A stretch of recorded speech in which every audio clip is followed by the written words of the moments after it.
बातमीला सत्याचा आधार म्हणजेच निर्भीड विचार। 1-2 वर्ष आपण पाहतो आहोत आणि विशेषतः महाराष्ट्रामध्ये मिंदे सरकार किंवा खोके सरकार आल्यानंतर महाराष्ट्राची जी सातत्याने अवहेलना होते, मग ते महाराष्ट्रातले उद्योग पळवण्याचा विषय असेल, महाराष्ट्राच्या अस्मितेचा विषय असेल, सातत्याने अवहेलना होते। आणि आज अचानक कर्नाटकचे मुख्यमंत्री त्यांच्या अंगात भूत संचारलेले आहे। जणू काही महाराष्ट्रामध्ये माणसं राहतच नाहीत, महाराष्ट्राला अस्मिता, स्वाभिमान, हिम्मत, धमक, शक्ती काहीच नाहीये। कोणी यावं, टपलीत मारावं आणि आम्ही छत्रपती शिवाजी महाराज की जय बोलून नुसतंच गप्प बसायचं, हे आतापर्यंत खूप झालं। महाराष्ट्र हा छत्रपती शिवाजी महाराजांना मानतोच, हे काही वेगळं सांगण्याची गरज नाही। आणि त्यांचा अपमान झाल्यानंतर मुळमुळीत प्रतिक्रिया दिल्या जात आहेत। त्या कोणाकडनं दिल्या जात आहेत? ते ज्यांनी त्यांचा अपमान केलाय त्यांच्याच पक्षातल्या काही लोकांकडनं दिल्या जात आहेत।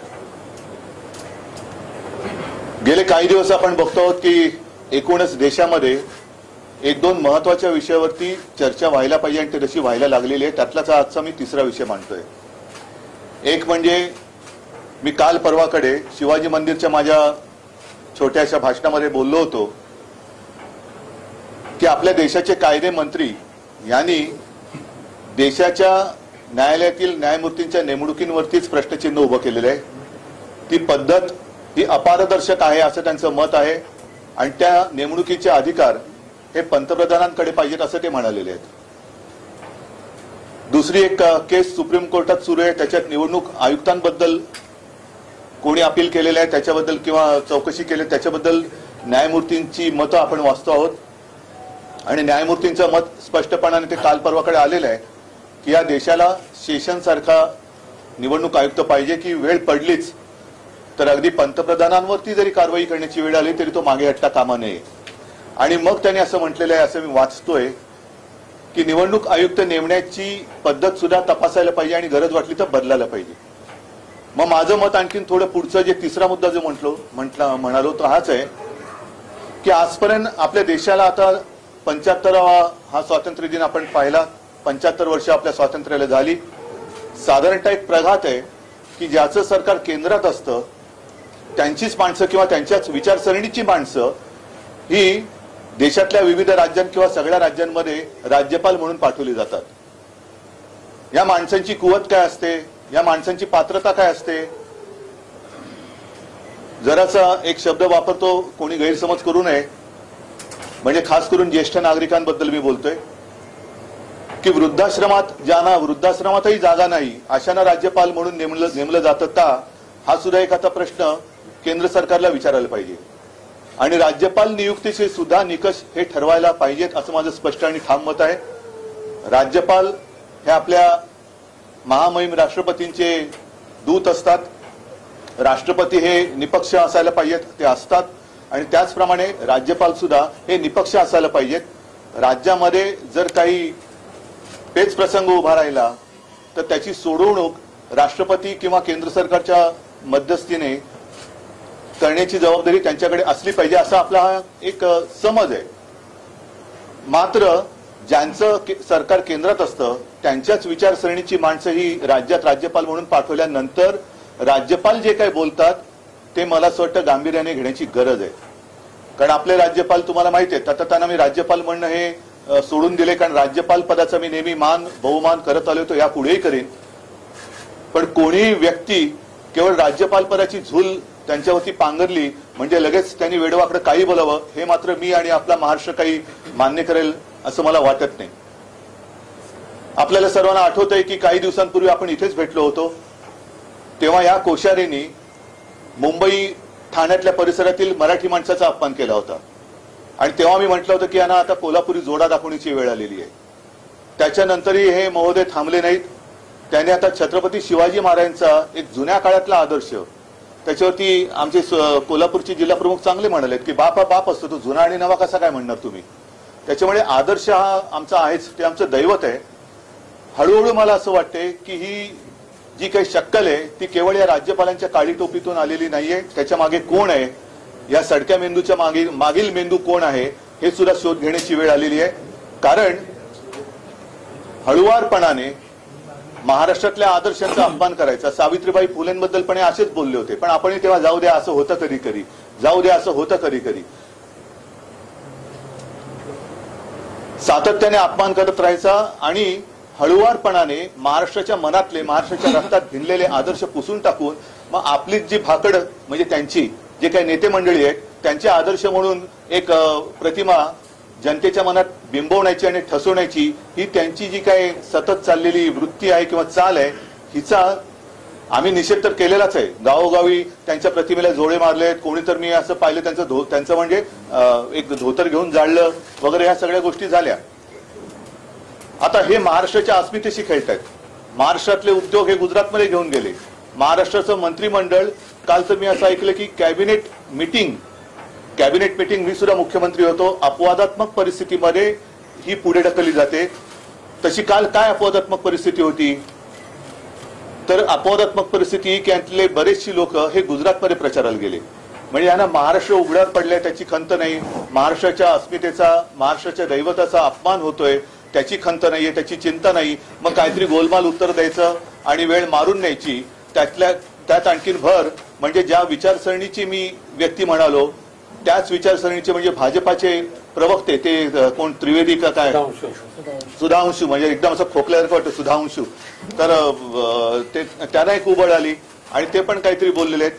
म्हणजे हा, मी आता पक्षाबद्दल बोलावं का त्यांच्या विचारसरणीबद्दल बोलावं हा शोध तुम्ही आणि आम्ही सगळ्यांनीच घ्यायला पाहिजे की महाराष्ट्राचा सातत्याने अपमान होतोय.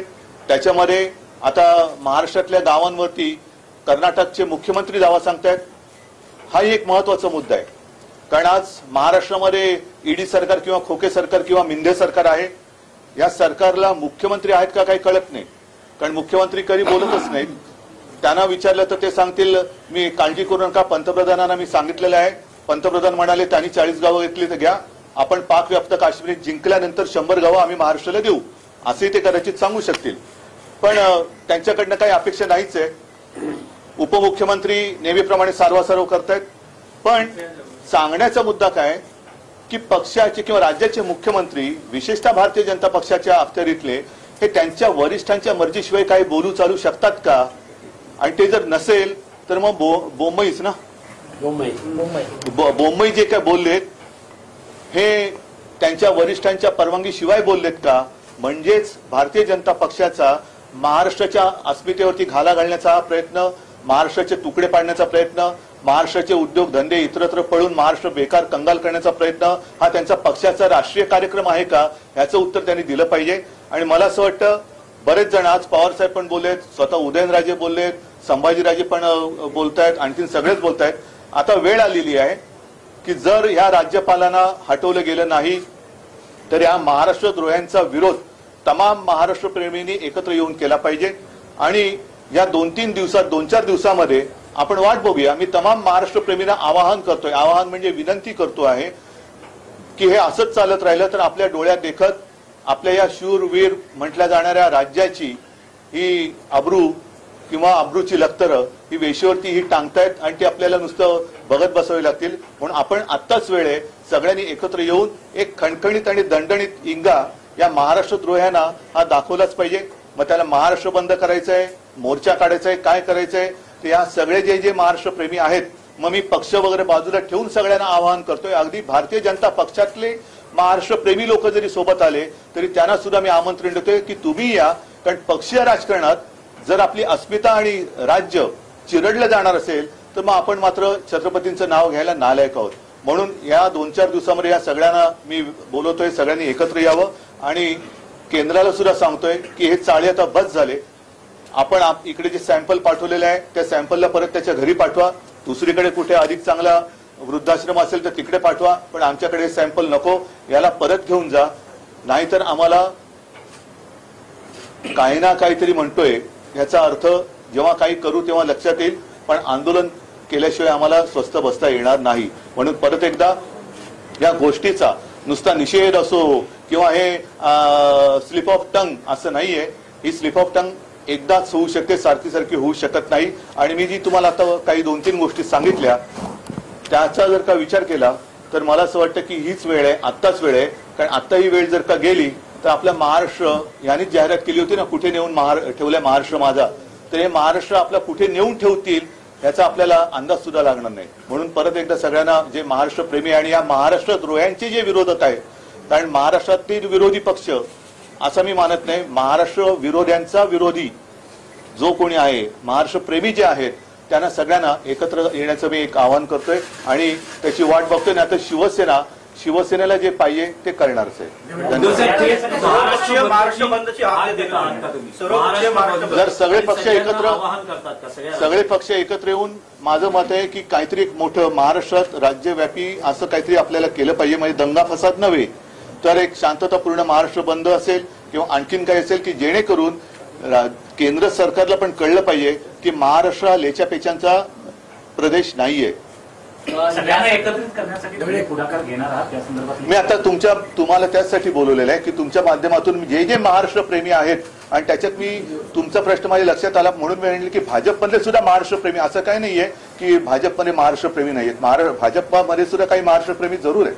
उल्लेख तुम्ही केला की वारंवार ही वक्तव्य करतात, तर या वारंवार वक्तव्यांचा आपण काही कायदेशीररित्या कारवाई केली पाहिजे असं बघा. आता कायदेशीर कारवाईबद्दल मी बोललो ना की जिथे न्यायमूर्तींच्या नेमणुकीबद्दल देशाचे कायदा मंत्री शंका उपस्थित करतायत, हा एक मोठा गंभीर विषय आहे, फारच गंभीर आहे आणि त्याची दखल न्यायालयाने घ्यायलाच पाहिजे. ती मला वाटते ते घेत आहेत. कारण केंद्राचे आपले केंद्रीय कायदा मंत्री जर असं म्हणत असतील तर मग आपण न्याय मागायचा कोणाकडे? कारण ती जी एक तो न्यायवृंद त्याला एक शब्द आहे किंवा कोलोजियम, हीच पद्धत त्यांना रद्द करून जर न्यायमूर्तींच्या नेमणुका सुद्धा त्यांना करण्याचे अधिकार, जसं निवडणूक आयुक्तांबद्दल जे काय आता न्यायालयाने प्रश्न उपस्थित केले, तसंच मुख्य न्यायाधीश असो इतर न्यायाधीश असो यांची सुद्धा नेमणुकीचे अधिकार केवळ पंतप्रधानांकडे द्यायचे असतील तर मग त्याच्यापेक्षा न्यायालय बंद केलेली बरी. आणि म्हणूनच मला वाटतं की न्यायालय सुद्धा जागरूक आहे. न्यायदेवता आपण आंधळी म्हणतो पण ती काही बहिरी नसते. हे सगळे शब्द ती ऐकते आणि याच्याबद्दल सुद्धा न्यायदेवता काय इलाज करायचं ती करेल. राहुल साहेबांची सिक्युरिटी काढून घेतली, त्यांच्या घराची रेकी केली जाते, पण आता हा नवीन पायंडा पडलाय का महाराष्ट्रात की सत्ता असली की विरोधकांच्या सिक्युरिटी काढून घेणं? मला असं वाटतं जेव्हा आमची सत्ता होती आणि ती जेव्हा परत येईल त्यावेळेला आम्ही पूर्णपणे ही व्यवस्था जी आहे, सुरक्षा व्यवस्था, ही पोलिसांच्या गुप्तचर यंत्रणेवरती सोपवली होती की ज्यांना सुरक्षेची आवश्यकता आहे त्यांना सुरक्षा जेवढी आवश्यक आहे तेवढी दिली गेलीच पाहिजे. अनावश्यक सुरक्षा हा भाग वेगळा आहे. पण संजय राऊत बद्दल मला नाही वाटत कोणी असं म्हणेल की याला अनावश्यक सुरक्षा होती. पण जिथे संजय राऊतांच्या वाईटावरतीच टपलेली लोक आहेत तिकडे सुरक्षा काढल्यानंतर जर काही घडणार नाही, पण घडलं तर ती जबाबदारी त्यांची राहील.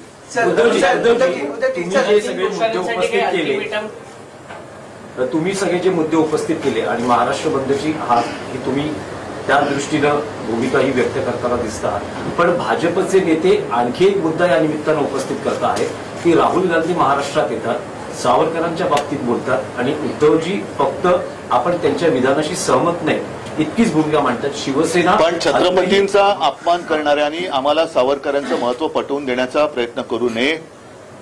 आणि म्हणून मला असं वाटतं की सावरकरांचा अपमान झालं होती, आम्ही सुद्धा गप्प राहिलो नाही. मी तत्काळ प्रेस घेऊन त्यांना सांगितलं. नंतर राहुल गांधींनी तो विषय टाळला. मात्र त्यावेळेला जसे हे अंगावर आले होते तसे अंगावर यांच्या का नाही जात? आता कोणालाही जोडे मारणार? नाही, मला एक फक्त मी सांगतो साहेबांनी जे सांगितलंय त्याच्यावरती तुमचं एक फक्त जोडतो की उद्धवजींनी तर इशारा दिलाच होता, पण शिवसेनेकडून महाविकास आघाडीला तडे पडतील असं स्वतः बोललेले. हा, म्हणजे हे शिवसेना पक्षप्रमुखांच्या वतीनं बोललोय की आम्हाला परवा नाही अशा प्रकारच्या वक्तव्यामुळे महाविकास आघाडीला तडे पडतील, ऐक्य धोक्यात येईल आणि मी सहन करणार नाही. एवढी ठाम भूमिका माननीय पक्षप्रमुखांनी घेतलेली आहे. तशीच भूमिका आता या मिंदे गटाने घ्यावी. मी आता सांगितलं ना तुम्हाला की येत्या 2-4 दिवसामध्ये आपल्याला हा विषय तडीस न्यावा लागेल आणि तोपर्यंत जे जे महाराष्ट्र प्रेमी आहेत, जे जे शिवछत्रपती प्रेमी आहेत, फुले प्रेमी आहेत, त्या सगळ्यांनी, कारण छत्रपती शिवाजी महाराज झाले नसते तर हे कोश्यारी बुवा किंवा ते काय मगाशी मी काय बोलतो सुधांशू, ते कुठे असते आणि कोणत्या वेशात असते ह्याचा पत्ता लागला नसता. तसंच सावित्रीबाई फुले झाल्या नसत्या तर महिला शिक्षणाचं काय झालं असतं. तर एकूणच हे आता अति झालं. ज्याला काही आगापिछा नाही अशी लोक राज्यपालपदी नेमली जात आहेत आणि राज्यपाल पदाची अवहेलना होते, पर्यायाने महाराष्ट्राची होते. अरे इतना सब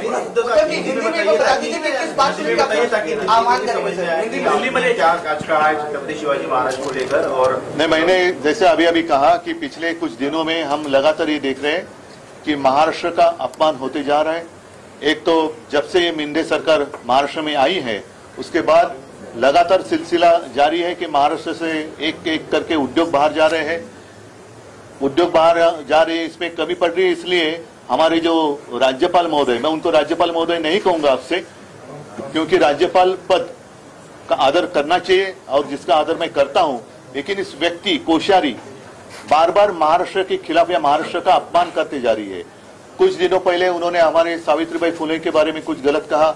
उसके पहले मुंबई ठाणे में रहने वाले मराठी लोगों का अपमान किया. और अब तो हद हो गई. हमारे जो दैवत है छत्रपति शिवाजी महाराज, उनको उन्होंने पुराने आदर्श कर उनका उल्लेख किया. ये पुराना आदर्श क्या होता है? और इसलिए हमारे जो जिला प्रमुख है, मुझे लगता है कोल्हापुर के जिला प्रमुख, उन्होंने एक अच्छा मिसाल दिया. उन्होंने कहा बाप तो बाप होता है, नया बाप पुराना बाप ये क्या चीज होती है? तो ऐसे जो लोग होते हैं इनको तुरंत यहाँ से हटाना चाहिए. और मैंने जैसे कहा कि अब एक दो विषय पर विवाद या चर्चा हो रही है. जैसे हमारे देश के लॉ मिनिस्टर है किरण रिजिजू, उन्होंने कहा, उन्होंने तो आशंका जताई है कि जो भी हमारे जस्टिस होते हैं उनकी नियुक्ति होती है उसके लिए कोलोजियम होता है. उसके ऊपर उन्होंने आशंका जताई है कि ये इसमें अपारदर्शकता है और वो अधिकार प्राइम मिनिस्टर को होने चाहिए. मतलब ये जो पूरी संस्था है, न्याय संस्था, वो भी अपने हाथ में वो लेना चाहते हैं, जिसका विरोध तो होना चाहिए और उसके ऊपर कार्रवाई कोर्ट तो करेगी. साथ ही साथ और एक विवाद चल रहा है, एक केस चल रही है सुप्रीम कोर्ट में इलेक्शन कमिश्नर के बारे में. और उसमें हमारे जो न्यायमूर्ति साहब है उन्होंने कहा है कि ये इलेक्शन कमिश्नर कैसे उनको नियुक्त किया जाता है उसके ऊपर भी एक चर्चा होनी चाहिए. उसकी कुछ तो सिस्टम होनी चाहिए. और इसी तरीके से गवर्नर या राज्यपाल कौन नियुक्त करता है, क्या क्राइटेरिया है? अब तक तो ऐसे माना जाता है और हमने देखा है कि जिसकी सरकार केंद्र में होती है वो उनके मर्जी से उनके व्यक्ति अलग अलग राज्य में भेजते हैं. स्वाभाविक है, जो भी व्यक्ति वो राज्य में भेजते हैं वो उनके विचारधारा के अनुसार चलते हैं. और अब ये सवाल उठता है कि जो हमारे कोश्यारी शिवाजी महाराज जी के बारे में जो उन्होंने कहा, सावित्रीबाई फुले के बारे में उन्होंने कहा, तो विचारधारा की अगर बात करें तो ये क्या भाजपा की विचारधारा है? दूसरी बात, ये थोड़ा कम हो रहा है या इससे शायद नजर हट जाए, इसलिए हमारे जो पड़ोसी राज्य है उसके जो मुख्यमंत्री है बोमई, ऐसे लगता है कि उनके शरीर में भूत ने प्रवेश किया है. अंगत भूत है तो म्हणतो ना. और क्या कैसे पता नहीं, हमारे 40 गांव पर उन्होंने दावा ठोक दिया. तो क्या महाराष्ट्र में लोग रहते नहीं है? महाराष्ट्र में क्या हिम्मत नहीं रही? बाकी महाराष्ट्र का स्वाभिमान वगैरह हमने कुछ छोड़ दिया और ये ऐसे कोई भी आएगा और हमारे खिलाफ कुछ भी बकते चले जाएगा, ये अभी बर्दाश्त नहीं होगा. और इसलिए मैंने कहा कि अब समय आया है, ये सारी जो बातें हैं हम अनदेखी करें तो शायद आगे जाकर हमें कुछ दिखाई नहीं देगा. तो अब समय है और मैं आपके माध्यम से जितने सारे महाराष्ट्र के प्रेमी है, छत्रपति शिवाजी महाराज जी के प्रेमी है, फुले शाहू आंबेडकर सब प्रेमी है, भक्त है, उनको मैं कहता हूं चलो पार्टी बाजू में रखते हैं. अगर हमारा राज्य रहेगा तो हम रहेंगे. देश तो बड़ा है, देश तो रहना ही चाहिए, लेकिन राज्य की अस्मिता, राज्य का स्वाभिमान, उसको अगर ठेस पहुंचती है तो हमें इकट्ठा आकर उसका विरोध करना चाहिए. और कुछ दिन इंतजार करेंगे, 2-5 दिन इंतजार करेंगे. अगर ये जो पार्सल है वो आया था अमेजोन से, वो अमेजोन से वापस जाए तो अच्छा है, नहीं तो उसको वापस भेजना पड़ेगा और नई कोई काबिल व्यक्ति महाराष्ट्र में इस स्थान पर आनी चाहिए. अन्यथा हमें कुछ ना कुछ करना पड़ेगा. जैसे महाराष्ट्र बंद की बात हो या विराट मोर्चा की बात हो, या देखा जाएगा, सबको साथ में लेकर हम तय करेंगे.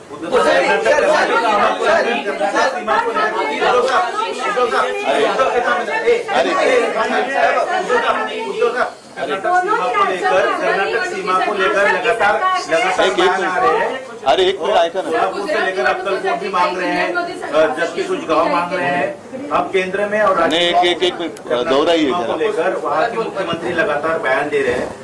राज्य और केंद्र में दोनों जगह बीजेपी की सरकार है।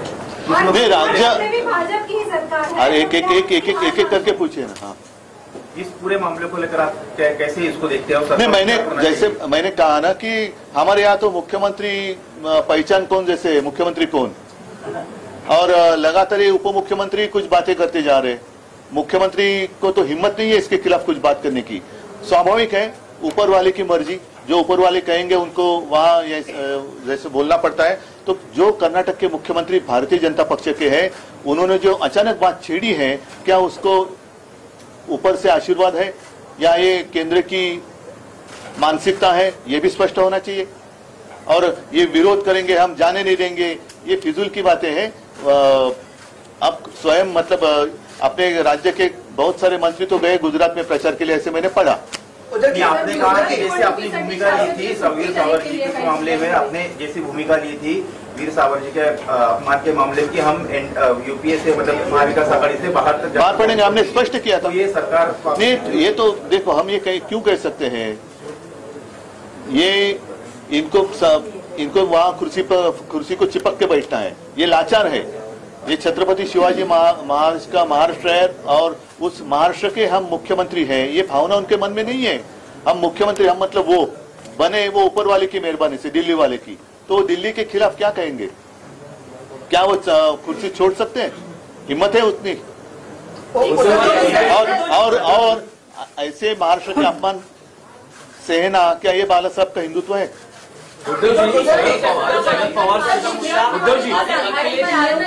सुट्टी जाहीर करण्यात आली आहे त्याविषयी गुजरात निवडणुकीसाठी नाही, मला कळतच नाही की हे महाराष्ट्राचे मुख्यमंत्री आहे, महाराष्ट्र सरकार आहे का गुजरात सरकार आहे। मला गुजरात बद्दल आदर आहे, गुजराती जे इथे खूप राहतात, वर्षानुवर्ष पिढ्यानपिढ्या राहतात, त्यांच्याबद्दल मला आदर आहे। पण असा काय प्रकार आहे? महाराष्ट्राच्या निवडणुकीच्या वेळेला कर्नाटकात सुट्टी असते का? मध्य प्रदेशमध्ये असते का? हा कोणता नवीन प्रकार? उद्या पाकिस्तानच्या निवडणुकीसाठी पूर्ण देशात सुट्टी जाहीर करतील, काय सांगावं? पवार साहेब सीमावादावर महाविकास आघाड़ी पर आरोप लगाया कि महाविकास आघाड़ी ने, जब श्रद्धा ने शिकायत की थी पुलिस ने महाविकास आघाड़ी सरकार के दौरान, क्या श्रद्धा नहीं, ठीक है, ये विषय बड़ा है, अलग है, गंभीर है। इस विषय में आप मत लिए, अलग से इसके ऊपर बात। आधी राहुल गांधी, मग तेजस्वी यादव आणि आता अखिलेश यादव यांची भेट आदित्य ठाकरे। अखिलेश यादवचं वगैरे अजून पुढे जाहीर नाही केलेलं आहे, पण मला असं वाटतं की आजची ही प्रेस कॉन्फरन्स मी बोलले तेवढ्या पुरती सीमित ठेवूया। त्याच्यानंतर सुद्धा जे विषय